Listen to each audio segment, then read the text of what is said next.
এর আগে প্রায় অনেকবারই আমি তোমাদের সাথে আমার বাড়ি যাওয়ার ভিডিও শেয়ার করেছি। আজকে আমি ৭ সমুদ্র ১৩ নদী পার করে চলে যাচ্ছি আমার পিসিমণির বাড়ি। না ভাবতে হবে না, খুব একটা দূর না। যেখানে বালিচক স্টেশনে নামার কথা বাড়ি যাওয়ার জন্য, তো সেখানে আমি নেমেছিলাম পাঁশকুড়া স্টেশনে। আর নেমে পড়ে আমাকে একটা দাদা আনতে এসেছে। পিসি বাড়ি যাচ্ছি, মিষ্টি নেবো না তা কি করে হয়। এদিকে এখন পিসি বাড়ির রাস্তার সামনে এসে দাঁড়িয়ে আছে। এদিকে বাজনাবাড়ি যেতে ছিল, যেহেতু পিসি বাড়ির পাড়ার যে মন্দির আছে শীতলা মন্দির, সেখানে পুজো হচ্ছে, সেই জন্যেই আমার আসা। আর আমার যেহেতু একদিনের ছুটি ছিল, তো ভাবলাম পিসি বাড়ি ঘুরে আসি। আর এখানে আমাকে বোন এখন খাওয়া দিয়ে দিচ্ছে। রাত্রি 10টা বেজে গেছিলো আমাদের গল্প করতে করতে। ওইদিকে থালাটা আমাকে বাড়িয়ে দিচ্ছিল, আমি ওর হাত থেকে পট করে ছাড়িয়ে নিয়েছি। তো যাই হোক, আমার আগের একটা ভিডিওতে একজন আমাকে কমেন্ট করেছিল আর বলেছিল যেন তার নামটা আমি, তো তার নাম সহ কমেন্টটা আমি স্ক্রিনে দিয়ে দিলাম। তার নাম অমিত রয়।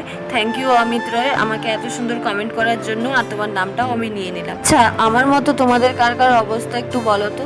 মানে আমার শীত গ্রীষ্ম বর্ষা বরলিনী ভরসা, এইরকম অবস্থা তোমাদের কারো থাকলে অবশ্যই কমেন্ট করে জানিও। এদিকে এখন আমাদের বিছানাও রেডি।